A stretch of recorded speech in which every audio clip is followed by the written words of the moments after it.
রাতের প্রায় শেষ ভোর। হসপিটালের জানালা দিয়ে বাইরে তাকালে নিকষ কালো অন্ধকার ব্যতীত আর কোনো কিছুই দৃষ্টিগোচর হচ্ছে না। অথচ হসপিটালের ভেতরটা দিনের মতো ঝকঝকে আলোয় আলোকিত। এ যেন দিন রাতের নিখুঁত কোনো সংমিশ্রণ। নিজের কেবিনে বিশাল বড় জানালার সামনে দাঁড়িয়ে আলো আঁধারির এই অদ্ভুত খেলা দেখছে সাগর। পকেটে দুই হাত পুরে বুক টান টান করে দাঁড়িয়ে আছে। হঠাৎ দরজা খোলার শব্দ শুনে পেছনে ফিরে তাকায়। দীপ্তি হন্তদন্ত ভঙ্গিতে এসে সাগরের পাশে দাঁড়ায়। কক্ষের মধ্যভাগে রাখা বড় টেবিলের ওপর পাশে ডক্টর সোনালি বসে আছে। তার দিকে একবার নজর বুলিয়ে সোজা সাগরের দিকে দৃষ্টি নিবদ্ধ করে দীপ্তি। চঞ্চল কণ্ঠে বলে, হঠাৎ জরুরি তলব, কিছু কি হয়েছে?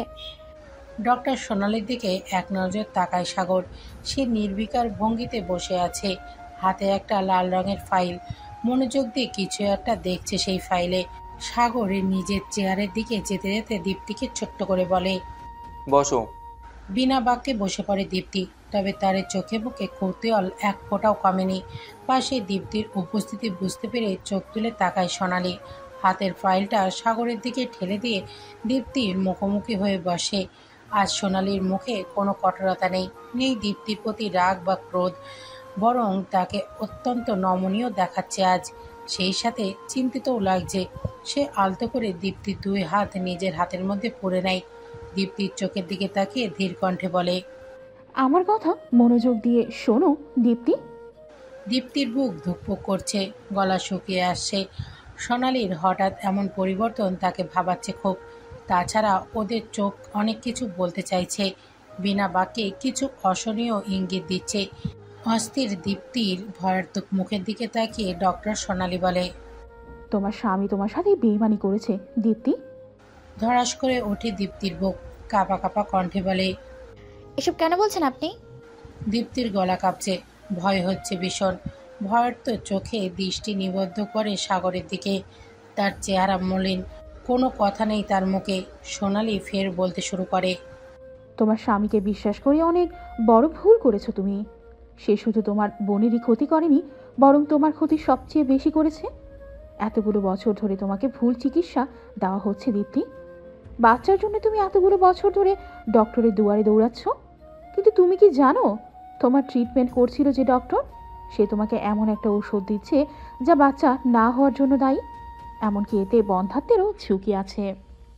এটা কিভাবে সম্ভব? অসম্ভব কিছুই নয়, এমনটাই হয়েছে তোমার সাথে। তাছাড়া আরও একটা বিষয় তোমাকে জানানোর ছিল। দীপ্তির কথা বলার ভাষা হারিয়ে ফেলেছে। শুধু জিজ্ঞাসা দৃষ্টিতে তাকিয়ে আছে সোনালির দিকে। সোনালি কোনো বনিতা না করে সরাসরি বলে, তোমার বিয়ের 2 বছরের মাথায় তুমি প্রেগনেন্ট হয়েছিলে, কিন্তু তোমার বাচ্চাকে মেরে ফেলা হয়েছে। আর এই কাজটা ডক্টর দাস করেছে। তোমার স্বামীর কথাটা ডক্টর দাস নিজেই স্বীকার করেছে। বিকট আওয়াজে বজ্রপাতের ন্যায় শব্দ বাজে দীপ্তির কানে। সে যেন আর নিজের মধ্যে নেই।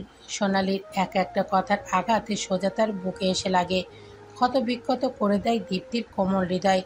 যার সাথে এতগুলো বছর ধরে সংসার করেছে, জীবনের দীর্ঘ সময় যার সাথে কাটিয়েছে, বিয়ে নামক পবিত্র বন্ধনে যার সাথে আবদ্ধ, সেই মানুষটা এত বড় ধোঁকা দিল। জীবনের প্রতি বিশ্বাসের শেষ সুতোটাও ছিঁড়ে গেল আজ। সেই সময় লাল রঙের সেই ফাইলটা দীপ্তির সামনে ধরে সাগর। দীপ্তি নির্বিকার চেয়ে রয় সেই দিকে। একটা ছোট্ট দম নিয়ে সাগর বলে, তোমার পুরনো সকল টেস্টের রিপোর্ট এই ফাইলে আছে। এই রিপোর্টগুলো থেকেই তোমার অপারেশনের ব্যাপারে জেনেছি। এরপর ডক্টর দাসকে চেপে ধরে সেও সবটা স্বীকার করছে। বেশি না, মাত্র 2 মাস চলছিল তোমার। তুমি নিজেও জানতে না এই বিষয়। ট্রিটমেন্টের নাম করে তোমার স্বামী তোমার অনুমতি ছাড়াই কাজটাই করেছে এবং ডক্টরকে টাকা খাইয়ে এটা নিশ্চিত করেছে যাতে তুমি এই বিষয়ে কিছু জানতে না পারো। এরপরেও কি তার প্রতি দয়া বা করুণা দেখাবে তুমি? দীপ্তির চোখ থেকে অনর্গল অশ্রু গড়িয়ে পড়ছে। যন্ত্রণাগুলো গলায় দলা পাকিয়ে আছে। কথা বলতে চেয়েও মুখ থেকে কোনো কথা বের হচ্ছে না। ভাঙা হৃদয় নিয়ে রোবটের মতো উঠে দাঁড়ায় দীপ্তি। অনুভূতিহীনদের মতো এক পা দুপা করে হাঁটতে থাকে দরজার দিকে। ফাইলটা একবার দেখার মতো শক্তিও বেঁচে নেই তার। এ যেন এক প্রাণহীন পুতুল। দীপ্তিকে এভাবে বিধ্বস্ত অবস্থায় চলে যেতে দেখে চিন্তিত হয়ে পড়ে সাগর। এই মুহূর্তে দীপ্তির মনের অবস্থা ঠিক নেই। এত বড় ধোঁকা মেনে নেওয়া কোনো মেয়ের পক্ষেই সম্ভব নয়। সেখানে দীপ্তি তো আরও কোমল হৃদয়ের মানুষ। যদি এই ধাক্কা সামলাতে না পারে, যদি নিজের কোনো ক্ষতি করে বসে। মনে ভয় জেঁকে বসে সাগরের। চিন্তিত ভঙ্গিতে হুট করে উঠে দাঁড়ায় সাগর। তাড়াহুড়ো পায়ে দীপ্তির পিছু নেয়। তবে কয়েক কদম যেতেই হাতে টান অনুভব করে সাগর। ভুরু কুঁচকে পেছনে ফিরে তাকায়। সোনালি আহত দৃষ্টিতে তাকিয়ে আছে সাগরের মুখের দিকে। দু চোখে তার অশ্রুকণা চিকচিক করছে। সাগরের নজর নিজের দিকে পড়তেই সোনালি কান্না ভেজা কণ্ঠে বলে, এখনো ওর পিছু নেবে সাগর? আমি ওকে একা ছাড়তে পারি না সোনালি, ওর আমাকে প্রয়োজন। যখন তোমার ওকে প্রয়োজন ছিল তখন তো সে ফিরে আসেনি, তাহলে তুমি কেন ওর প্রয়োজনে ওর পাশে থাকতে চাইছো? ওর তো বিয়ে হয়ে গেছে সাগর। সাগরের বিরক্ত লাগে, প্রচণ্ড রাগ হয়। এতক্ষণে দীপ্তি কত দূর চলে গেছে কে জানে। কোথায় গেছে সেটাও তো বলে যায়নি। যদি দেরি হয়ে যায়। কোনো এক অজানা ভয় পুরোপুরি গ্রাস করে নেয় সাগরকে। এদিকে সময়ের কাঁটাও যেন ঘোড়ার গতিতে এগিয়ে যাচ্ছে। শেষে বিরক্তি হয়ে সাগর বলে, আমি জানি ওর বিয়ে হয়েছে, সেই সাথে ওর স্বামী ওকে ধোঁকাও দিয়েছে। মেয়েটা মানসিক দিক থেকে বিধ্বস্ত। এই সময়ে ওর পাশে কারো থাকা প্রয়োজন। তো ওর পরিবার আছে, তো কারোর থাকা প্রয়োজন। তাহলে ওর বাসায় ফোন করে জানাও, ওদের মধ্যে কেউ দীপ্তিকে খুঁজে নেবে। সোনালির মুখে এমন স্বার্থপরের মতো কথা শুনে আশ্চর্য হয়ে যায় সাগর। অবাক চোখে তাকিয়ে সোনালির দিকে। সাগরের রাগটা পূর্বের তুলনায় আরও এক ধাপ বেড়ে যায়। সোনালির হাতটা ঝামটা মেরে ছাড়িয়ে রাগী কণ্ঠে বলে, দীপ্তির পাশে আমি আগেও ছিলাম, এখনো আছি এবং সারা জীবন থাকবো, পরিস্থিতি যেমনই হোক না কেন। কথাগুলো বলেই সাগর হনহন করে বেরিয়ে যায় রুম থেকে। দরজা পেরিয়ে যেতেই চেয়ারের উপর ধপ করে বসে পড়ে সোনালি। চোখ থেকে তার অবিরত অশ্রু ঝরছে। বড্ড একা অনুভব হচ্ছে। বুকের কষ্টগুলো তীক্ষ্ণ ধারালো ছুরির মতো ক্রমাগত বিদ্ধ হচ্ছে হৃৎপিণ্ডে। ব্যথায় জর্জরিত হৃদয় নিয়ে সোনালি আহত কণ্ঠে নিজে নিজেই বলে, কতগুলো বছর তোমাকে একতরফা ভালোবেসে গেছি সাগর, তুমি তো আমার ভালোবাসা বুঝলে না। দীপ্তির বিয়ে হওয়ার পর তোমাকে ফিরে পাওয়ার আশা আবারও জেগে উঠেছিল মনে। ভেবেছিলাম এবার আমার ভালোবাসা বুঝবে, সেই আশা বুকে নিয়ে তোমার জন্য অপেক্ষা করছিলাম। তবে আজ কি সেই আশার আলো পুরোপুরি নিভে গেল? তোমাকে পাওয়ার সব রাস্তা কি চিরতরে বন্ধ হয়ে গেল সাগর? তুমি কি কোনোদিনও বুঝবে না আমাকে? তার আপন মনে করা আহাজারি দ্বিতীয় কারোর কানে পৌঁছায় না। চার দেয়ালের মধ্যেই আবদ্ধ হয়ে যায় এক ভগ্ন হৃদয়ের আর্তনাদ। হসপিটাল থেকে ফিরে এসে বাসায় ভাঙচুর শুরু করেছে শান। প্রাপ্তির সাথে দেখা করতে গিয়ে সে প্রাপ্তি আর অর্পণের বিশেষ মুহূর্ত নিজের চোখে দেখেছে। সে ব্যতীত অন্য পুরুষের বুকে মাথা রেখেছে প্রাপ্তি। তার কোমল হাতে জড়িয়ে ধরেছে কোনো পুরুষকে। দৃশ্যটা শানের প্রেমিক সত্তাকে ভেঙে চুরমার করে দিয়েছে। টুকরো টুকরো করে দিয়েছে প্রাপ্তিকে ঘিরে তার সাজানো হাজারো স্বপ্ন। রাগ সামাল দিতে না পেরে হাতের কাছে যা পাচ্ছে তাই ভেঙে চুরমার করছে। ছেলের কর্মকাণ্ডে অতিষ্ঠ হয়ে আর ঘরে বসে থাকতে পারে না রাবেয়া বেগম। ধূপধাপ পা ফেলে এগিয়ে যান শানের ঘরের দিকে। দরজার সামনে দাঁড়িয়ে ধমক দিয়ে বলেন, তামাশা শুরু করছিস? শান যেন নিজের মায়ের অপেক্ষাতেই ছিল। রাবেয়া বেগম আসতেই তেড়ে যায় তার দিকে। রাগে দাঁত কিরমির করে বলে, তামাশা আমি নয়, তোমরা শুরু করেছো। কিসের কথা বলছিস? আমি প্রাপ্তির কথা বলছি। তোমরা তো বলেছিলে প্রাপ্তিকে আমার কাছে এনে দেবে। ভাইয়া বলেছিল প্রাপ্তির সাথে যার বিয়ে হয়েছে সেই ছেলেটা মরে গেছে, তাহলে সে বেঁচে আছে কিভাবে? আমি নিজের চোখে তাকে জীবিত এবং সুস্থ অবস্থায় দেখে এসেছি। সেই হিসাব তোর ভাইয়ের থেকেই নিস, কিন্তু খবরদার বাড়িতে একদম ভাঙচুর করবি না। হিসাব তো তোমাদের দিতেই হবে মা। দুই মা ছেলের তর্কাতর্কির মাঝে হঠাৎ দরজার দিকে নজর যায় রাবেয়া বেগমের। দীপ্তিকে আসতে দেখে আশ্চর্য হয়ে যায় তিনি। আরও আশ্চর্য হন দীপ্তির শক্ত মুখশ্রী দেখে। দীপ্তি আগে পিছে না তাকিয়ে সোজা নিজের ঘরে চলে যায়। রাবেয়া বেগমের দৃষ্টি অনুসরণ করে শানও সেদিকে তাকায়। দীপ্তিকে দেখে চিনতে না পেরে ভুরু কুঁচকে তাকিয়ে থাকে। রাবেয়া বেগমকে উদ্দেশ্য করে জিজ্ঞাসা করে, এটা কে মা? চেনা চেনা লাগছে, কোথাও কি দেখেছি একে? ওইটা সজীবের বউ, তোর ভাবি, সাথে প্রাপ্তির বড় বোন। একদমে কথাগুলো বলেই দীপ্তির পেছন পেছন যায় রাবেয়া বেগম। এদিকে মায়ের কথা শুনে শয়তানি হাসি দেয় শান। এ তো মেঘনা চাইতেই জল। দাবার গুটি নিজের পায়ে হেঁটে এসে ধরা দিয়েছে। এখন ওকে ব্যবহার করে প্রাপ্তিকে পাওয়া সহজ হয়ে যাবে। ঠোঁট ছড়িয়ে প্রশস্ত হাসে শান। অন্তদন্ত পায়ে হেঁটে সোজা নিজের ঘরে চলে আসে দীপ্তি। সজীব বাড়িতেই ছিল। পায়ে গুলি লাগায় হাঁটাচলা করতে কষ্ট হচ্ছে, তাই বাসায় থেকে রেস্ট নিচ্ছিল। এমন সময় দীপ্তিকে আসতে দেখে আদশোয়া হয়ে বসে। চোখে মুখে তার বিস্ময়। ঘরে ঢুকেই দীপ্তি সোজা সজীবের কাছে এসে কলার চেপে ধরে দাঁড় করায়। পায়ে ব্যথা লাগলেও চুপচাপ দাঁড়িয়ে থাকে সজীব। তবে দীপ্তি সেদিকে কোনো নজর নেই। চোখ মুখ শক্ত করে কঠিন কণ্ঠে প্রশ্ন করে। আমার বাচ্চাকে তুমি মেরেছ সজীব? দীপ্তির প্রশ্ন শুনে চমকে তাকায় সজীব। পুরো চেহারা জুড়ে আর অবাকের রেশ বিদ্যমান। এই মুহূর্তে এই প্রশ্নের জন্য সে মোটেও প্রস্তুত ছিল না। এর বিপরীতে কি উত্তর দেবে ভেবে পাচ্ছে না। সজীবকে চুপ থাকতে দেখে কলারটা আরো শক্ত করে ধরে দীপ্তি। চেঁচিয়ে বলে, চুপ করে আছো কেন? উত্তর দাও। আজ আমার উত্তর চাই সজীব। দীপ্তির নজর সজীবের চোখের দিকে থাকলেও সজীবের নজর লুকোচুরি খেলছে। দৃষ্টিতে দৃষ্টি মেলাতে পারছে না যেন। এলোমেলো দৃষ্টিতে এদিক ওদিক তাকাচ্ছে। হঠাৎ করেই সজীবের চেহারার ভাব পাল্টে যায়। শক্ত হাতে দীপ্তির হাত ধরে কলার থেকে ছাড়িয়ে নেয়। চোখ মুখ শক্ত করে জবাব দেয়, হ্যাঁ, আমি করেছি। সবকিছু আমার সাজানোর নাটক ছিল। বোকা বানিয়েছি তোমাকে। দীপ্তির মাথায় যেন আকাশ ভেঙে পড়ে। দুই পা অনবরত কাঁপতে থাকে। শরীরের শেষ শক্তিটুকুও যেন ফুরিয়ে এসেছে। পা ভেঙে ফ্লোরে বসে পড়ে সে।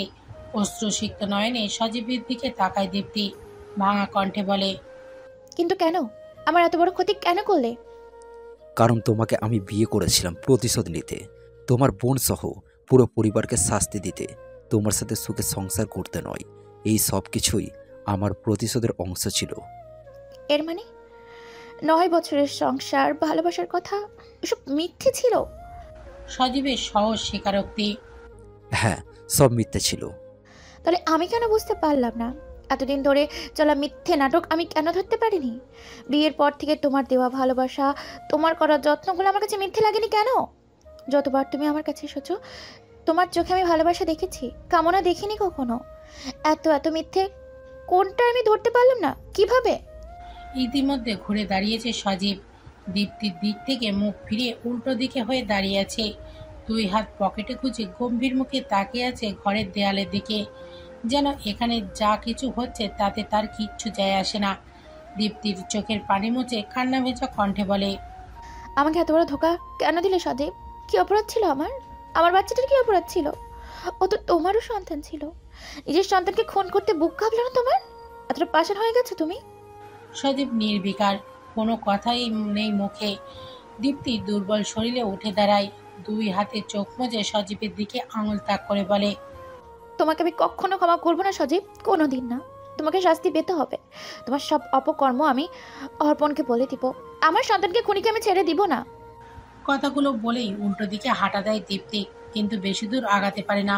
2 কদম যেতেই ঘাড়ে সূক্ষ্ম ব্যথা অনুভব করে। পিছন ফিরে দেখে সজীব হাত দিয়ে তার ঘাড়ে আঘাত করেছে। আর কিছু বুঝে ওঠার আগে জ্ঞান হারিয়ে সজীবের বুকেই ঢলে পড়ে। অজ্ঞান দীপ্তিকে এক হাতে জড়িয়ে ধরে সজীব।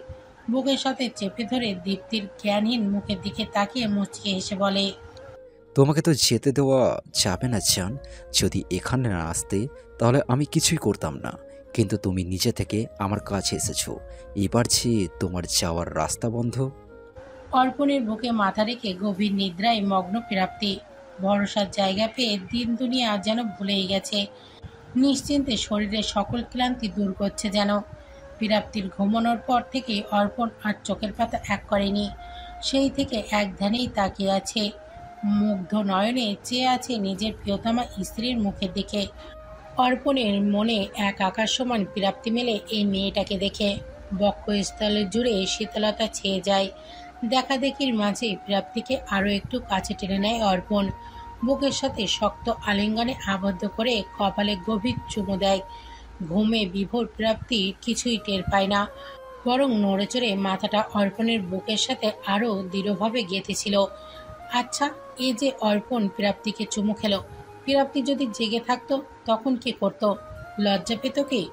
মুখের রং নিশ্চয়ই লাল রং ধারণ করত। তখন কি লজ্জা থেকে বাঁচতে অর্পণের বুকে মুখ লাফাতো? আনমনে হাসে অর্পণ। নিজের মনের ভাবনাগুলো যেন চোখের সামনে দৃশ্যমান রূপে ভেসে উঠেছে। এই অনুভূতিটা ভীষণ সুন্দর। অর্পণের ভাবনার মাঝেই দরজায় কেউ খটখট আওয়াজ করে। ভাবনা থেকে বেরিয়ে আসে অর্পণ, দৃঢ়কণ্ঠে প্রশ্ন করে, কে? ভাইয়া, আমি অঙ্কন, একটু জরুরি দরকার ছিল, ভেতরে আসবো? আয়।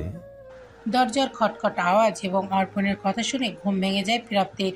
অর্পণের থেকে এক হাত দূরে সরে গিয়ে বসে থাকে। বুড়ো কুচকে বোঝার চেষ্টা করে কি হয়েছে। অনুমতি পেয়ে সাথে সাথে দরজা খুলে চলে আসে অঙ্কন। তার চোখে মুখে চিন্তার আভাস। ছোট্ট একটা দম নিয়ে বলে, দীপ্তি আপুকে কোথাও খুঁজে পাওয়া যাচ্ছে না ভাই। অঙ্কনের কথা শুনে চমকে ওঠে প্রাপ্তি। হঠাৎ দীপ্তি নিখোঁজ হওয়ার কথা শুনে কিছু বুঝে উঠতে পারছে না। ভয়ে বুকের ভিতর ধুকপুক করছে। নিজের কৌতূহল দমাতে না পেরে অঙ্কনকে উদ্দেশ্য করে বলে, কি হয়েছে? আপনি কোথায় গেছে? কি নিয়ে কথা হচ্ছে? অঙ্কন কোনো জবাব দেয় না, বরং আহত চোখে তাকায় অর্পণের দিকে। দীপ্তির বিষয়টা অর্পণ আগে থেকেই জানে, তাই আর তাকে বিস্তারিত ভেঙে বলার প্রয়োজন নেই। তবে এই মুহূর্তে দীপ্তিকে নিয়ে চিন্তা হচ্ছে অর্পণের। বোকা মেয়েটা আবার নিজের বিপদ নিজেই ডেকে আনেনি তো। এইভাবে চুপচাপ বসে থাকার কোনো মানে হয় না। ঝটপট উঠে দাঁড়ায় অর্পণ। ফ্লোরে পা রাখতেই পায়ের ব্যথায় চোখ মুখ কুঁচকে যায়। আঘাতগুলো এখনো তাজা। 4 দিন ধরে ওষুধ নেওয়াতে ব্যথা একটু কমেছে, তবে পুরোপুরি নয়। নিজের ভারসাম্য ঠিক রাখতে পাশের দেয়ালে হাত রাখে দাঁড়ায় অর্পণ। পা ফেলতে পারলেও হাঁটতে বেজায় কষ্ট হবে। অঙ্কন এগিয়ে এসে ধরতে লাগলে হাতের ইশারায় থামিয়ে দেয় অর্পণ। একটুখানি দাঁড়াতেই হাঁপিয়ে গেছে। দম নিয়ে বলে, সাগর ভাই কোথায়? সে দীপ্তি আপুকেই খুঁজতে বেরিয়েছে। ফোন করে সুপ্তিদের বাসায় যেতে বল, আমি যাচ্ছি। কথাগুলো বলেই প্রাপ্তির এক হাত ধরে খুঁড়িয়ে খুঁড়িয়ে হাঁটতে থাকে। প্রাপ্তি যেন নির্বিকার কোনো পুতুল। কোনো ঘটনায় সে বুঝতে পারছে না। চারিদিকে সবকিছু অদ্ভুত লাগছে। এতদিন সন্দেহ হলেও আর সেই সন্দেহ সত্যি বলে মনে হচ্ছে। মনের অদম্য কৌতূহল নিয়ে প্রাপ্তি প্রশ্ন করে, এসব কি হচ্ছে অফিসার? আপনি কোথায় গেছে? কি হয়েছে? আপনি কিছু বলবেন? তোমার সব প্রশ্নের উত্তর আজ পাবে প্রাপ্তি, শুধু একটু অপেক্ষা করো। প্রাপ্তিদের বাসার ড্রয়িং রুমে জমায়েত হয়েছে সকলে। অর্পণের বাবা মাও এসেছে, সেই সাথে এসেছেন দিদার সাহেবও। সবার শেষে অর্পণ আসে প্রাপ্তিকে নিয়ে। নির্বাক প্রাপ্তি চুপচাপ গিয়ে শক্তির সাথে বসে। অর্পণের হাতে একটা ফাইল, সেটা দিদার সাহেবের দিকে এগিয়ে দিয়ে বলে, এখানে সজীবের বিরুদ্ধে সব প্রমাণ আছে স্যার। আশা করি তাকে কঠিন থেকে কঠিনতম শাস্তি দিতে এই প্রমাণগুলোই যথেষ্ট। দিদার সাহেব বিনা বাক্যে ফাইলটা হাতে তুলে নেন। নেড়ে চেড়ে দেখতে থাকেন ফাইলের সকল কাগজপত্র। ফাইলের ভেতরে একটা মেমোরি রেকর্ডে দেখে বুড়ো কুচকে তাকিয়ে থাকেন। উপস্থিত সকলে চিন্তিত ভঙ্গিতে তাকিয়ে আছে। দীপ্তির জন্য সকলের চিন্তা হচ্ছে। হাতের ফাইলটা নেড়ে চেড়ে দেখে সামনের টেবিলে রেখে দেন দিদার সাহেব। পাশ থেকে কামরুল সাহেব চিন্তিত স্বরে বলেন, আমার হাতে করে খোঁজ পেলে দাদু ভাই? ও ঠিক আছে তো? কামরুল সাহেবের কথা শেষ হতেই তার সামনে হাঁটু মুড়ে বসা অর্পণ। পায়ের ব্যথা লাগলেও কোনো পরোয়া করে না। বৃদ্ধের চিন্তিত মুখের দিকে তাকিয়ে অভয় দিয়ে বলে, ভরসা রাখুন দাদু, আপুকে আমরা ঠিকই খুঁজে বের করব। তোমার কি মনে হয় দীপ্তিকে আটকে রাখা হয়েছে? দিদার সাহেবের প্রশ্ন শুনে উঠে দাঁড়ায় অর্পণ। সময় নিয়ে খুঁড়িয়ে খুঁড়িয়ে হেঁটে সোফায় গিয়ে বসে। মাথাটা পিছন দিকে এলিয়ে দিয়ে বলে, সন্দেহ নয়, আমি শতভাগ নিশ্চিত এসব সজীবের কাজ। দীপ্তি আপু তার কাছেই আছে। এর জন্যই চাইছি প্রমাণগুলো আপনি নিজ দায়িত্বে জজ সাহেবের কাছে পৌঁছে দিন। যত তাড়াতাড়ি সম্ভব আমি সজীবকে জেলের 4 দেয়ালের মধ্যে দেখতে চাই। এই পর্যায়ে ধৈর্যচ্যুত হয় প্রাপ্তি। এই বিষয়ে সম্পূর্ণ অজ্ঞ হওয়ায় কারোর কোনো কথাই সে বুঝতে পারছে না। শেষে আর চিন্তা করতে না পেরে চেঁচিয়ে উঠে প্রাপ্তি, কেউ কি বলবে কি হয়েছে? দাদু ভাইকে জেলে দেওয়া হবে কেন? আর বড় আপনি বা কোথায়? আমি কিছু বুঝতে পারছি না কেন। অফিসার, আপনি তো বলেছিলেন আমার সব প্রশ্নের উত্তর দেবেন, তাহলে বলছেন না কেন? পাশ থেকে শক্তি হাত চেপে ধরে নিজের বোনের। শান্ত করতে চায় প্রাপ্তিকে, কিন্তু শান্ত করতে পারছে না। প্রাপ্তির চিৎকার চেঁচামেচি শুনে সোজা হয়ে বসে অর্পণ। ছোট্ট একটা দম নিয়ে বলে, কারণ তোমার দাদাভাই একজন অপরাধী, ড্রাগসের ব্যবসা এবং নারী পাচারের চক্রের সাথে জড়িত। প্রাপ্তির মাথায় যেন আকাশ ভেঙে পড়ে। নিজের কানকেই যেন বিশ্বাস করতে পারছে না। একরাশ বিস্ময় নিয়ে অবিশ্বাস্য কণ্ঠে বলে, এসব কি বলছেন? এটা সম্ভব নয়। এটাই সত্য প্রাপ্তি, সে একজন ক্রিমিনাল। আর শুধু ক্রিমিনাল নয়, একজন ধোঁকাবাজও বটে। আজ থেকে 6 বছর আগে তোমার অ্যাক্সিডেন্ট সেই করিয়েছিল, তোমাকে ভুল চিকিৎসা দিয়ে অন্ধ বানিয়ে রেখেছে। এটাই তার আসল চেহারা। প্রাপ্তির চোখ থেকে টুপটাপ পানি পড়তে থাকে। উপস্থিত সকলেই নীরব দর্শকের ভূমিকা পালন করছে। এই বিষয়টা প্রাপ্তিকে আরো বেশি ভাবাচ্ছে। কেউ কিছু বলছে না কেন? কেউ কেন কোনো প্রতিবাদ করছে না? কেন বলছে না যে সজীব খারাপ মানুষ নয়? তবে কি অর্পণের কথাই সত্যি? সজীব এসব কিছুর জন্য দায়ী? যাকে নিজের থেকেও বেশি বিশ্বাস করেছে সেই মানুষটা একটা ধোঁকাবাজ? এত বড় ধাক্কাটা মেনে নিতে পারছে না প্রাপ্তি। কিছুতেই বিশ্বাস করতে পারছে না। চোখের থেকে গড়িয়ে পড়া অশ্রুকণাগুলি বৃদ্ধি পায়। টুপটাপ করে কপাল বেয়ে গড়িয়ে হাতের উপর পড়তে থাকে। কথা বলার শক্তি যেন হারিয়ে ফেলেছে প্রাপ্তি। বহু কষ্টে কান্না মিশ্রিত কণ্ঠে বলে, কিন্তু দাদা ভাই এমন কেন করবে? আমার সাথে তার কি শত্রুতা? শত্রুতা অনেক পুরনো প্রাপ্তি, অনেক বেশি পুরনো। মানে? প্রাপ্তির কৌতূহলী প্রশ্ন। অর্পণ রয়েছে জবাব দেয়, শান নামের কাউকে চেনো তুমি? অর্পণের প্রশ্ন শুনে ভাবনায় পড়ে যায় প্রাপ্তি। বুঝতে পারে না অর্পণ ঠিক কার কথা বলছে। মস্তিষ্কে জোর দিয়ে মনে করার চেষ্টা করে এই নামের কাউকে সে চেনে কিনা, কিন্তু ফলাফল শূন্য। মনে করতে না পেরে জবাব দেয়, কে শান? আমি তো এই নামের কাউকে চিনি না। তুমি চেনো প্রাপ্তি, মনে করার চেষ্টা করো, হয়তো তোমার স্কুল বন্ধু হবে। প্রাপ্তি ফের মনে করার চেষ্টা করে, কিন্তু মনে পড়তে ব্যর্থ হয়। অসহায়ত্ব কণ্ঠে জবাব দেয়, আমি সত্যি এই নামের কাউকে চিনি না। কে সে? আর এইসবের সাথে তার সম্পর্ক কি? এদিকে শানের নাম শুনে মুখমণ্ডলের রং বদলে যায় শক্তির। হৃদস্পন্দন বেগতিক হারে লাফাতে থাকে। ভয়ে হাত পা জমে যায়।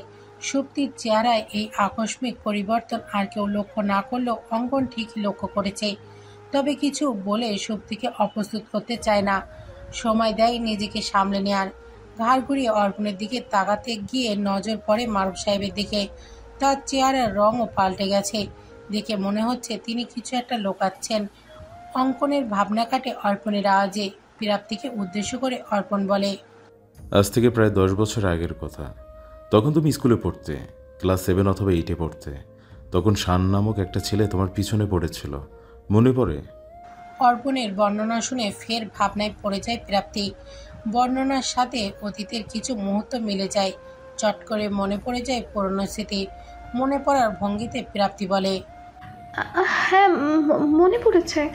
সায়ন নাম ছিল ছেলেটার। সবাই ছোট করে শান বলে ডাকতো। ছেলেটা বেশ কিছুদিন ধরে আমার পেছনে লেগেছিল। বকাঠেদের সাথে মেলামেশা ছিল ছেলেটার। আমি বেশ কয়েকবার বারণ করেছিলাম, কিন্তু মানতো না। একদিন অনেক বাজে ব্যবহার করে তারপর থেকে আর দেখিনি ছেলেটাকে। কিন্তু সেটা তো অনেক আগের কথা, আমি ভুলেই গিয়েছিলাম তাকে। কিন্তু এত পুরনো কথা আপনি তুলছেন কেন? দরকার আছে তাই বলছি। তুমি কি জানো সেদিনের পর থেকে ছেলেটার তোমার সামনে আসেনি কেন? না, আমি কিভাবে জানবো? তুমি না জানলেও তোমার বাবা ঠিকই জানে। বাকিটা না হয় তার মুখ থেকেই শোনো। কথাটা বলেই মারুফ সাহেবের দিকে তাকায় অর্পণ। মুহূর্তেই উপস্থিত সকলের নজর যায় মারুফ সাহেবের দিকে। এতে যেন অস্বস্তি বাড়ে মারুফ সাহেবের। মুখটা পাংচুটে হয়ে যায়। শুকনো গলায় একবার ঢোক গিলে বলেন, আমি চাইনি এই বিষয়ে প্রাপ্তি কিছু জানুক, তবে পরিস্থিতি এখন অনুকূলে নেই, তাই বলতেই হচ্ছে। ওই ছেলেটাকে আমি দেখেছিলাম প্রাপ্তির পিছু পিছু আসতে। বেশ কয়েকবার ছেলেটাকে পাড়ার পকেটে ছেলেদের সাথেও দেখেছি। নেশা করে পাড়ায় মোড়ে মাতলামি করতো। এমন ছেলের সাথে আমার মেয়ের নাম জড়ালে আমার সম্মানহানি হবে, তাই ছেলেটাকে ধরে বকেছিলাম। তাকে যদি প্রাপ্তির আশেপাশে থেকে তাহলে মেরে পা ভেঙে ফেলবো, এটা বলে ভয় দেখাই। কিন্তু ছেলেটা ভীষণ বেয়াদব ছিল, আমার কথা মানছিল না। আমার নম্বর জোগাড় করেছিল কিভাবে যেন, ফোন দিয়ে নির্লজ্জার মতো প্রাপ্তিকে চাইতো। তাই একদিন রেগে এটুকু বলেই থেমে যান তিনি। চোখ মেলে তাকায় শক্তির দিকে। মেয়েটা ভয়ে কেঁদে ফেলেছে। মাথা নিচু করে ফুপিয়ে ফুপিয়ে কাঁদছে। বাকিটা বলতে গলা কাঁপছে মারুফ সাহেবের। আজ নিজের ভুলের জন্য নিজের সন্তান বিপদে। বাকি কাহিনীটুকু বললে শক্তি তো বিপদে পড়ে যাবে। কাজটা বুঝেই করুক বা না বুঝেই করুক, এই ঘটনার সাথে তো প্রত্যক্ষভাবে জড়িত মেয়েটা। এদিকে মারুফ সাহেবকে থেমে যেতে দেখে অস্থির হয়ে যায় প্রাপ্তি। বাকিটুকু জানতে মন আনচান করছে। কি হয়েছিল শানের সাথে? কেন শান সেদিনের পর থেকে আর প্রাপ্তির সামনে আসেনি? কোথায় চলে গেছে সে? তার বাবা বা কি করেছে ছেলেটার সাথে? নীরবতায় কাটে বেশ কিছু প্রহর। সকলের কৌতূহল চোখের চাউনি মারুফ সাহেবের দিকে। বাকি ঘটনা জানার জন্য অধীর আগ্রহ নিয়ে তাকিয়ে আছে সকলে, কিন্তু মারুফ সাহেব কোনো জবাব দিচ্ছেন না। মাথা নিচু করে চুপচাপ বসে আছেন। নীরবতা ভাঙে সুপ্তির গলার আওয়াজে। সুপ্তি ফুঁপিয়ে উঠে থেমে থেমে বলে, আব্বু আমাকে ডেকে বলেছিল ফোনে শানের সাথে কথা বলতে। আমি আব্বু মেজো আব্বু শিখিয়ে দেওয়া কথা বলেছিলাম আমি তাকে পছন্দ করি না, সে যেন আর আমার পিছনে না ঘোরে। কিন্তু ছেলেটা মানছিল না। আপু মনে করে সে আমাকে বোঝাচ্ছিল, বলছিল সে নাকি আমার জন্য সব করতে পারে। তখন হঠাৎ করেই অবুঝ মাথায় দুষ্ট বুদ্ধি চলে আসে। আমি এটুকু বলে আবার কেঁদে ফেলে সুপ্তি। তার শরীরের কম্পন ক্রমশ বৃদ্ধি পাচ্ছে। সেটা ভয়ে নাকি উত্তেজনার জানে না সুপ্তি। দুই হাতে চোখ মুছে ফের বলতে শুরু করে, আমি তখন ছোট ছিলাম, সিনেমার প্রতি আকৃষ্ট ছিলাম বেশি। জীবনটাকেও সিনেমাটিক ভেবে বলেছিলাম যদি আমাদের স্কুলের 5 তলার ছাদ থেকে এসে লাফ দিতে পারে তাহলে আমি তাকে মেনে নিব। আমি ভেবেছিলাম ছেলেটা ভয় পেয়ে যাবে, এমন কাজ কখনোই করবে না। কিন্তু সে যে সত্যি সত্যি ছাদ থেকে লাফ দিবে সেটা আমি ভাবিনি। আবারও কান্নায় ভেঙে পড়ে সুপ্তি। এখন কান্নার চেয়ে হেঁচকি বেশি হচ্ছে। সুপ্তি ঠিক পেছনে দাঁড়িয়ে সকল কথা মনোযোগ দিয়ে শুনছিল অঙ্কন। মেয়েটাকে এভাবে কাঁদতে দেখে আহত দৃষ্টিতে তাকায়। সান্ত্বনা দেওয়ার ভাষা খুঁজে পাচ্ছে না। উপস্থিত সকলেই নির্বিকার হতভম্ব। প্রাপ্তির চোখ অশ্রুসিক্ত। মাথা নিচু করে বাঁধ ভাঙা কান্নায় ভেঙে পড়েছে সুপ্তি। কাঁদতে কাঁদতে বলে, ছেলেটা সেদিন সত্যি সত্যি ছাদ থেকে লাফ দিয়েছিল। খবর পায় মারা গেছে। আমার একটা ভুলের জন্য কারোর প্রাণ চলে যাবে সেটা আমি কখনো ভাবিনি। আমি তো এমনটা চাইনি। আমি শুধু বাবাকে সাহায্য করতে চেয়েছিলাম। আমি আমি কোনো খুন করিনি। আমি সত্যি কোনো খুন করিনি। পাগলের মতো মাথা নেড়ে বলতে থাকে সুপ্তি। দিলারা বেগম মেয়েকে জড়িয়ে ধরে শান্ত করার চেষ্টা করে। পুরো ঘর জুড়ে ফের পিনপতন নীরবতা ছেয়ে যায়। শুধু সুপ্তির ভবনার আওয়াজ ছাড়া আর কোনো শব্দ শোনা যাচ্ছে না। প্রাপ্তি হতবাক, পাথরের ন্যায় বসে আছে। চোখ থেকে টুপটাপ অশ্রুকণা গড়িয়ে পড়ছে। সুপ্তি থামতেই সময় নিয়ে অর্পণ বলে, সজীব শানের বড় ভাই। নিজের ছোট ভাইয়ের মৃত্যুর প্রতিশোধ নিতে সজীব এই বাড়িতে আসে। দীপ্তি আপুকে বিয়ে করে সকলের কাছে চলে আসে। প্রতিশোধ পুরো করতে প্রাপ্তির অ্যাক্সিডেন্ট করায়। তার উদ্দেশ্য ছিল প্রাপ্তিকে প্রাণে মেরে ফেলার, কিন্তু পারেনি। সেই সময় প্রাপ্তির চোখ গুরুতর আঘাত লাগে। সেই সুযোগের সদ্ব্যবহার করে সজীব ডক্টরকে টাকা খাইয়ে ভুল চিকিৎসা দিতে বলে, বেঁচে থেকেও যাতে প্রাপ্তি মৃত্যুর যন্ত্রণা অনুভব করে সেই জন্য ইচ্ছাকৃতভাবে অন্ধ বানিয়ে রাখে। এবারই সবাই তাকে অন্ধের মতো বিশ্বাস করত, তাই তার জন্য কাজটা খুব সহজ হয়ে যায়। একদমে কথাগুলো বলেই থেমে যায় অর্পণ। নরম দৃষ্টিতে তাকায় প্রাপ্তির দিকে। মেয়েটার চেহারা পুরো বিধ্বস্ত। একের পর এক ধাক্কা মেনে নিতে পারছে না মেয়েটা। এরই মাঝে সাগর বলে ওঠে, কাহিনী এখনো বাকি আছে অর্পণ, শেষ হয়নি। সজীব শুধু প্রাপ্তিরই নয়, দীপ্তির অনেক ক্ষতি করছে। দীপ্তির ট্রিটমেন্টের জন্য যখন আমার কাছে আসে তখন জানতে পারি সবটা। দীপ্তিকে না জানিয়ে ওর অপারেশন করেছে সজীব, যার ফলাফল এখন সন্তান ধারণে অক্ষম। এই কথা ডক্টর দাস নিজেই স্বীকার করেছে। অপারেশনের সকল রিপোর্ট আছে আমার কাছে। সেটা খুবই জঘন্য। যত তাড়াতাড়ি সম্ভব তার শাস্তির ব্যবস্থা করা উচিত। সকলের কথা মনোযোগ দিয়ে শোনেন দিদার সাহেব। যদিও তিনি কিছুটা জানতেন, কিন্তু এসবের পেছনে যে সজীব আছে সেটা জানতেন না। সকল প্রমাণ যখন হাতে এসেছে তখন অপরাধীর শাস্তি সুনিশ্চিত করা খুবই জরুরি। ফাইলগুলো হাতে নিয়ে সহসা দাঁড়িয়ে পড়ে দিদার সাহেব। কনস্টেবল রহিমের হাতে প্রমাণগুলো দিয়ে বলেন, আমি এক্ষুনি বেরিয়ে পড়েছি, তাহলে দেরি করা ঠিক হবে না। অর্পণ, তুমি থানায় ফোন করে পুলিশ ফোর্স পাঠাতে বলো। আমার বিশ্বাস দীপ্তি এখন সজীবের কাছে আছে। কথাগুলো বলেই দরজার দিকে কদম ফেলে দিদার সাহেব। মারুফ সাহেব উঠে এসে অর্পণের হাত চেপে ধরে অনুনয় সুরে বলেন, আমার শক্তিকে কেন শাস্তি দিও না বাবা, ও ছোট ছিল, না বুঝে একটা ভুল করে ফেলেছে। ওর কোনো দোষ নেই, সব দোষ আমার। ও যা করেছে সব আমার কথাই করেছে। আমাকে চাইলে শাস্তি দিতে পারো, কিন্তু আবার মেয়েটাকে ছেড়ে দাও। অর্পণ নীরবে মাথা নেড়ে সম্মতি জানায়। পকেট থেকে ফোন বের করে কারোর নাম্বার ডায়াল করে। খুঁড়িয়ে খুঁড়িয়ে কিছুটা দূরে চলে যায়। সকলের থেকে কিছুটা দূরে গিয়ে ফোনে কথা বলায় মনোযোগ দেয়। বড় বড় দুটো লাগে জামা কাপড় সহ প্রয়োজনীয় জিনিসপত্র গোছাচ্ছে সজীব। বিপদের আন্দাজ করতে পেরে আগেই পালিয়ে যাওয়ার পরিকল্পনা করছে। অর্পণের হাতে ইতিমধ্যে সব প্রমাণ চলে গেছে, এটা বুঝতে আর সজীবের বাকি নেই। এখানে আর বেশিক্ষণ থাকা মানে নিজের বিপদ, তাই আপাতত বাড়ি ছেড়ে অন্য কোথাও গিয়ে থাকবে। 2 দিন পর দেশ ছেড়ে চলে যাবে। পরিকল্পনা মোতাবেক সব কাজ গুছিয়ে নিচ্ছে সজীব। কাজের ফাঁকে এক নজর তাকায় নিজের বিছানার দিকে। বিছানার মাঝ বরাবর জ্ঞানহীন অবস্থায় পড়ে আছে দীপ্তি।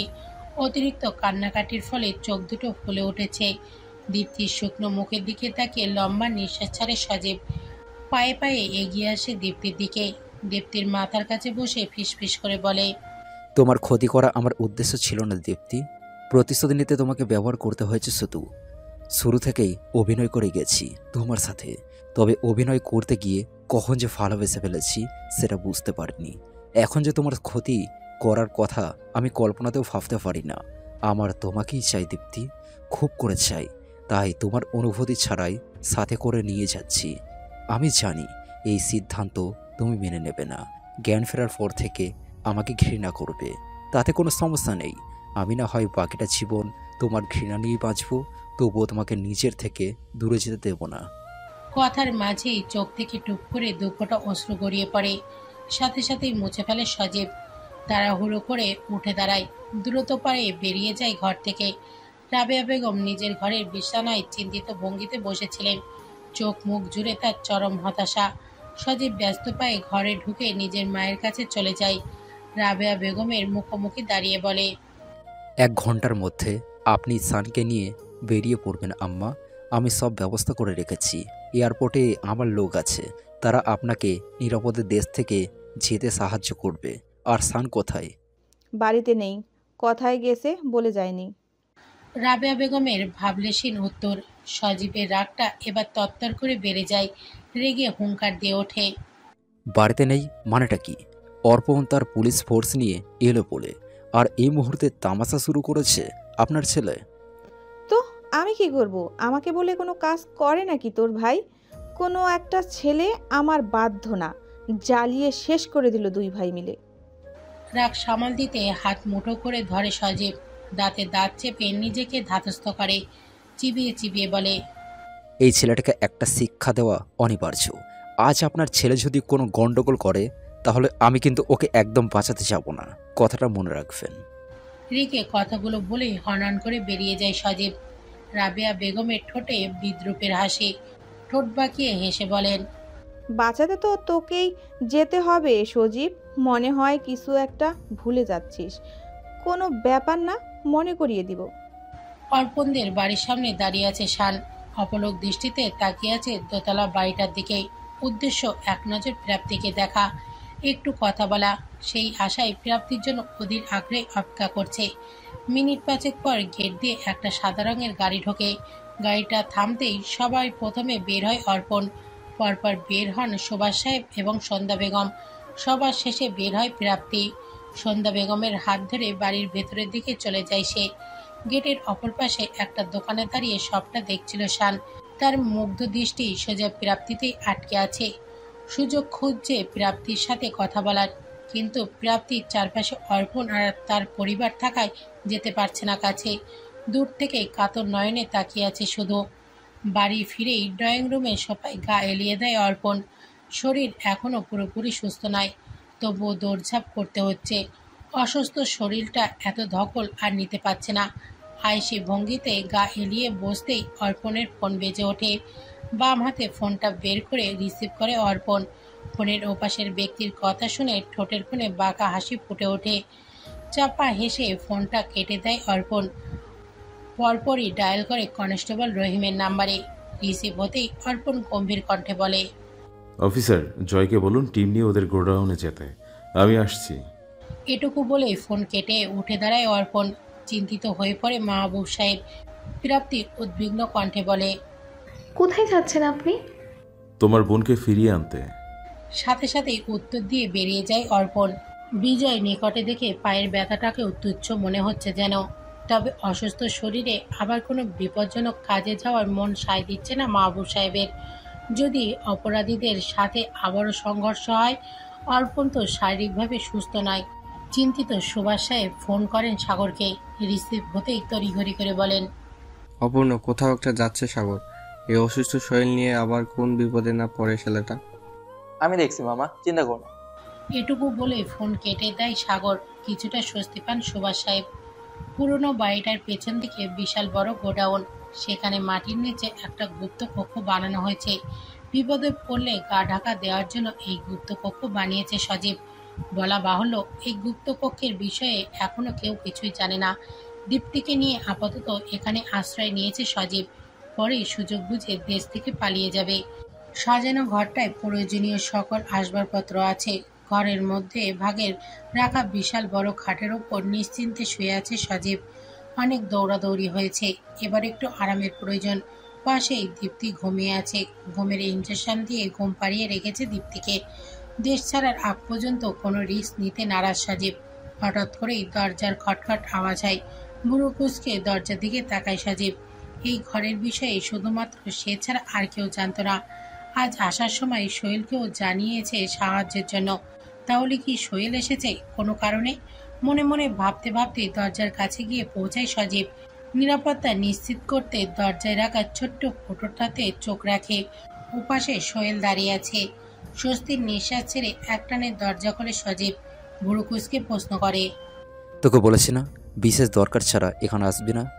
বিশেষ দরকারেই এসেছি বস। কি দরকার? আসলে দরকারটা ওর নয়, আমার। গম্ভীর কণ্ঠে কথাগুলো বলতে বলতে সামনে চলে আসে অর্পণ। মুখে তার চমৎকার হাসি। পরপর পেছন থেকে বেরিয়ে আসে সাগর, সেই সাথে কিছু পুলিশ। হঠাৎ করেই অর্পণ আর তার পুলিশ ফোর্সকে দেখে চমকে ওঠে সজীব। নিজের চোখকেই যেন বিশ্বাস করতে পারছে না। পুলিশ যদি গোডাউনে আসছেও, তবু এই আন্ডারগ্রাউন্ডের গুপ্ত কক্ষের কথা তাদের পক্ষে জানা সম্ভব নয়। নজর ঘুরিয়ে সোহেলের দিকে অবিশ্বাস্য চোখে তাকায় সজীব। হঠাৎ করেই যেন হিতাহিত জ্ঞান হারিয়ে ফেলেছে। সোহেলের ঠোঁটে বিজয়ের হাসি। নিজেকে বাঁচাতে সজীব কিছু করবে, তার আগেই দুজন পুলিশ কনস্টেবল সজীবকে ধরে ফেলে। রাগে ফুঁসে ওঠে সজীব। সোহেলের দিকে তাকিয়ে হুঙ্কার দিয়ে বলে, তুই আমার সাথে বেইমানি করলি সোহেল? সোহেলের মুখে তাচ্ছিল্যের হাসি। ব্যঙ্গাত্মক সুরে সোহেল বলে, আমিই ছিলাম আপনার পাপের রাজত্ব ধ্বংস করতে, আর সেটাই করছি। কিন্তু আমার সাথে তোর কিসের শত্রুতা? সজীবের চোখে বিস্ময়, কিন্তু সোহেলের চোখ অশ্রুসিক্ত। সে ধরা গলায় বলে, আজমল শেখ নামক মানুষটার কথা মনে পড়ে বস? যার দরিদ্রতার সুযোগ নিয়ে আপনি তাকে দিয়ে ব্যবহার করেছিলেন। টাকার লোভ দেখিয়ে তাকে দিয়ে ড্রাগ সাপ্লাই দিতে কাজে লাগান। এতে দেশের ক্ষতি হচ্ছে বুঝতে পেরে তিনি আপনার সাথে কাজ করতে অস্বীকার করেন, যার পরিণাম হিসাবে আপনি তাকে মৃত্যু উপহার দিয়েছিলেন। সেই আজমল শেখের ছেলে আমি। হতবাক সজীব কথা বলার ভাষায় হারিয়ে ফেলে। যাকে এত বছর ধরে বিশ্বাস করে সব কাজে সামিল করেছে, সে কিনা তার শত্রু বের হলো। সজীব তার বিস্ময় কাটিয়ে না উঠতেই সোহেল আবার বলে, শুধু আমার বাবাই নয়, আপনি এমন অসংখ্য মানুষের ক্ষতি করেছেন। রনি স্যারের বউ ইভাকে অনেক কষ্ট দিয়ে মেরেছেন।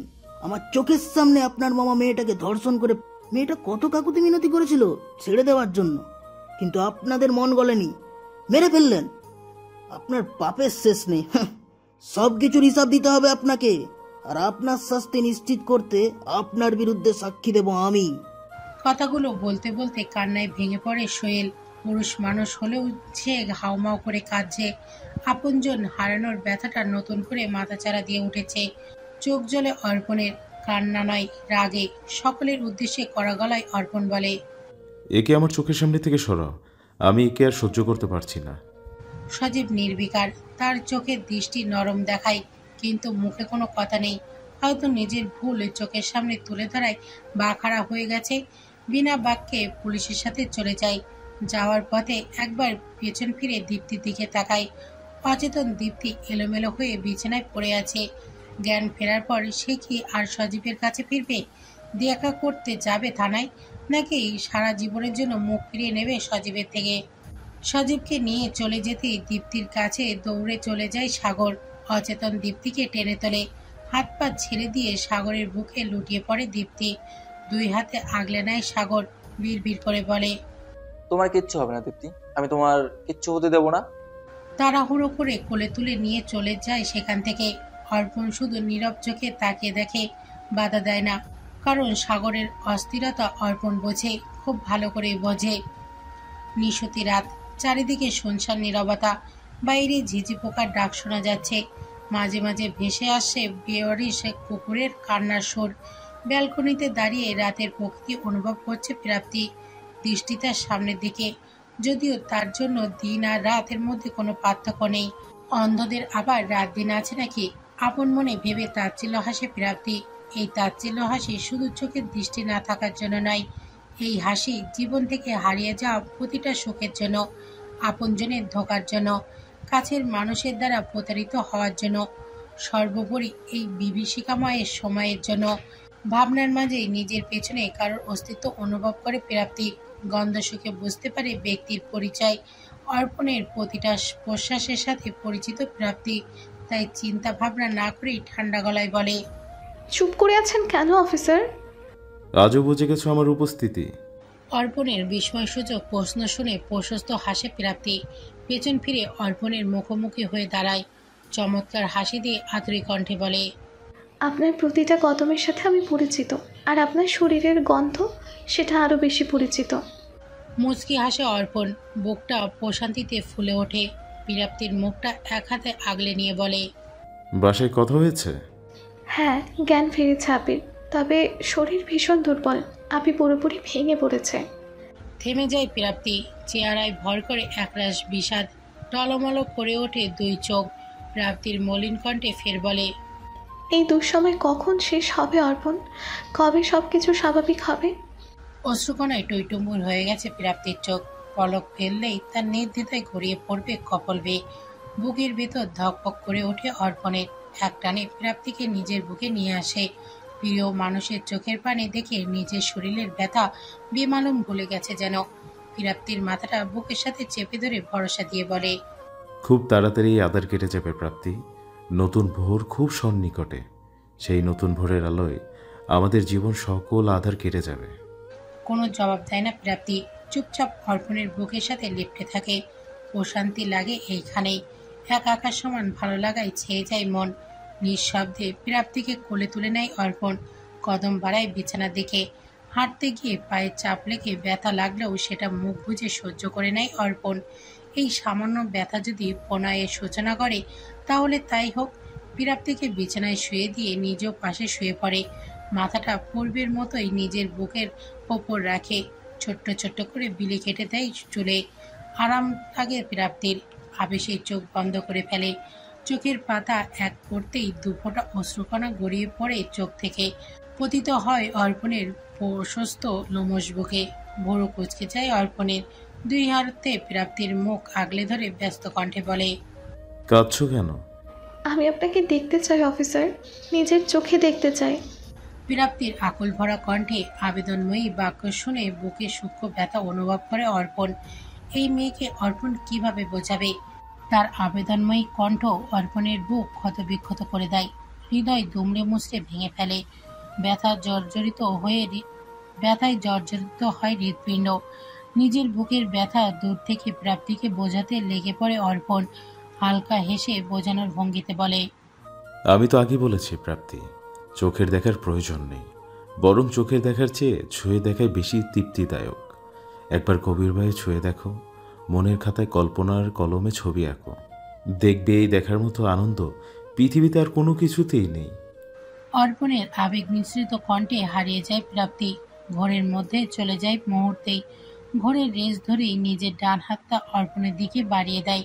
সবার আগে হাতের তালু স্পর্শ করে অর্পণের সোচালো খাড়া নাক। পুরো শরীর হালকা কেঁপে ওঠে প্রাপ্তির, তবে থামে না। হাতটা এগিয়ে নিয়ে কপাল ছুঁয়ে দেয়। আজ আর কপালে ব্যান্ডেজ নেই, সেটা খুলে ফেলা হয়েছে। ধীরে ধীরে হাতটা বাড়িয়ে স্পর্শ করে অর্পণের সিল্কি চুল।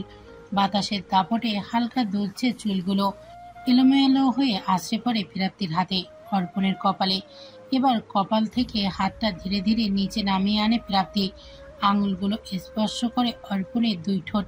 দৃশ্যমান রূপে কেঁপে ওঠে প্রাপ্তি, কম্পন ধীরে ধীরে পুরো শরীরে ছেয়ে যায়।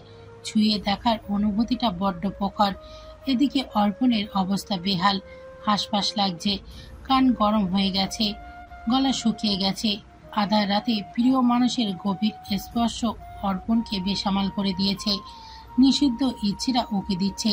এভাবে চললে আর নিজের ওপর নিয়ন্ত্রণ রাখতে পারবে না অর্পণ। কথাগুলো ভেবে লাফিয়ে উঠে বসে অর্পণ। গলা শুকিয়ে কাঠ হয়ে গেছে। পাশের টেবিল থেকে পানি নিয়ে ঢকঢক করে পানি খায়, তবুও গলা ভিজছে না। বসে থেকে হাঁসফাঁস করতে থাকে। অর্পণকে এভাবে লাফিয়ে উঠতে দেখে প্রাপ্তিও শোয়া থেকে বসে পড়ে। চিন্তিত স্বরে বলে, কি হয়েছে আপনার? শরীর খারাপ লাগছে কি? অর্পণের গলা কাঁপছে। সে কাঁপা কাঁপা কণ্ঠে বলে, আমার খুব গরম লাগছে। কিন্তু ফ্যান তো চলছে। তবুও গরম লাগছে, বেসামাল হয়ে যাচ্ছি আমি, মাথায় কাজ করছে না। অর্পণের সহজ স্বীকারোক্তি শুনে লজ্জা পায় প্রাপ্তি। মুখ ঘুরিয়ে পাশ ফিরে চুপচাপ শুয়ে পড়ে। ভেবে নেয় এভাবেই রাত পার করে দেবে। কিন্তু বিধিভাম, প্রকৃতির নিয়ম তার ভাবনার পক্ষে নেই। দুজন বিপরীত লিঙ্গ একসাথে থাকলে একে অপরের প্রতি আকৃষ্ট হয়, এটা প্রকৃতি চিরন্তন সত্য। পৃথিবীর কোনো মানুষ এই নিয়মের ঊর্ধ্বে নাই। অর্পণ আর প্রাপ্তিও পারেনি প্রকৃতির নিয়মকে ভঙ্গ করতে। ফলাফল ঘটে যায় দুই দেহের মহামিলন। উভয়ের ইচ্ছায় রচিত হয় প্রণয়ে এক সুমিষ্ট মিলন রাত্রির গল্প। দীপ্তির জ্ঞান ফেরার পর থেকেই কেমন যেন প্রাণহীন পুতুলের মতো আচরণ করছে। চুপচাপ পাথরের মতো বসে আছে শুধু। কারোর সাথে কথা বলছে না, ঘর থেকে বের হচ্ছে না, খাওয়া দাওয়া করছে না। মেয়ের এমন করুণ অবস্থা দেখে বুকটা ভার হয়ে আসে মারুফ সাহেবের।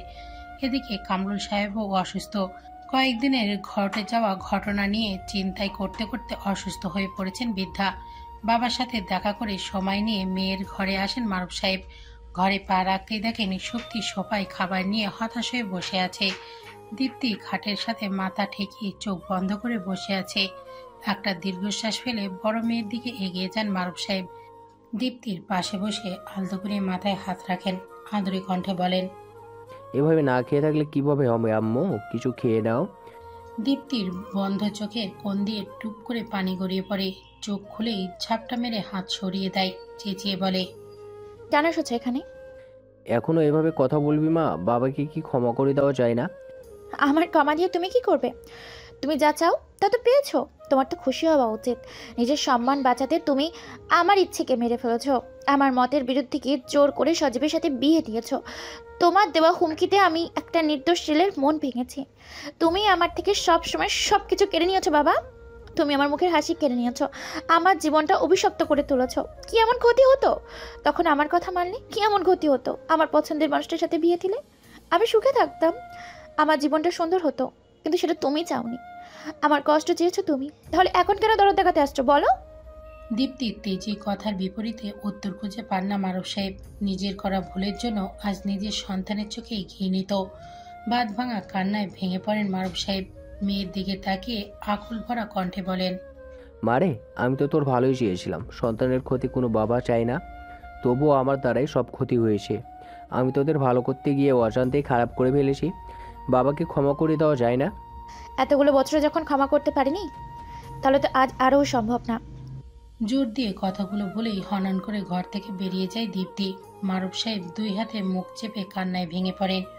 অহংকারের তাড়নায় নিজের করা কিছু ভুল সিদ্ধান্ত তার মেয়েদের জীবন নষ্ট করে দিয়েছে।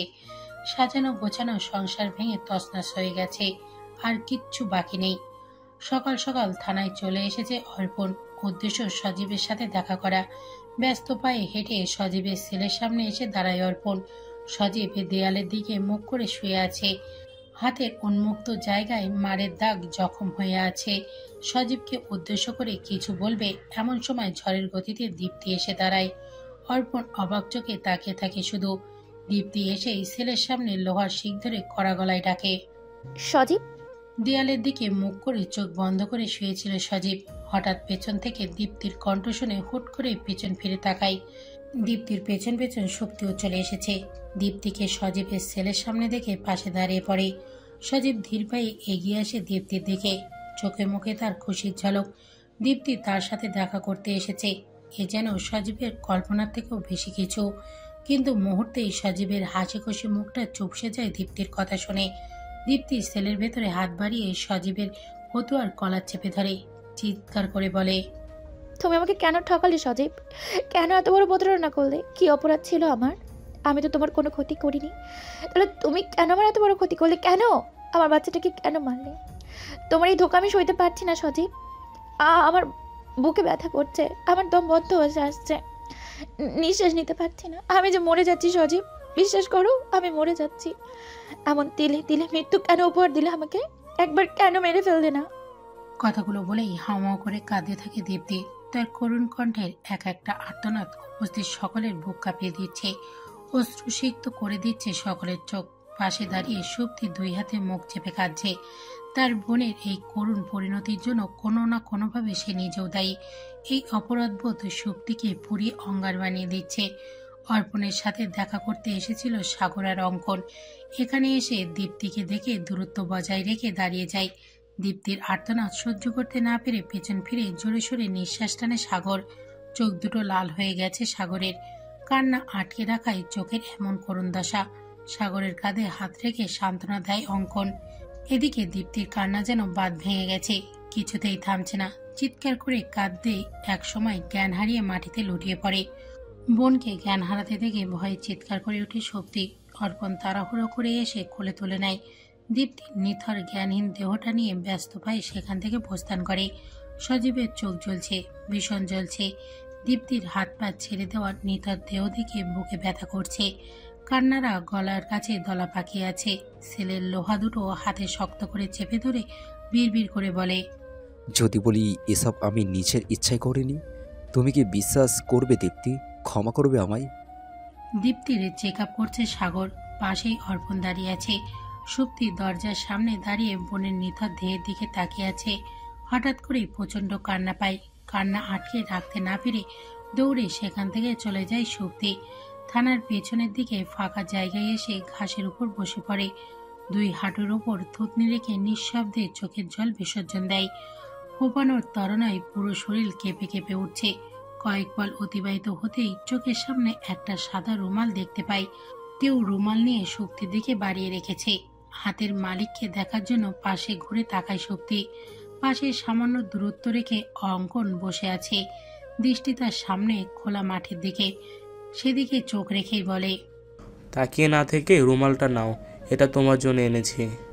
সুপ্তির কান্না থেমে গেছে এতক্ষণে, শুধু থেকে থেকে হেঁচকি দিচ্ছে।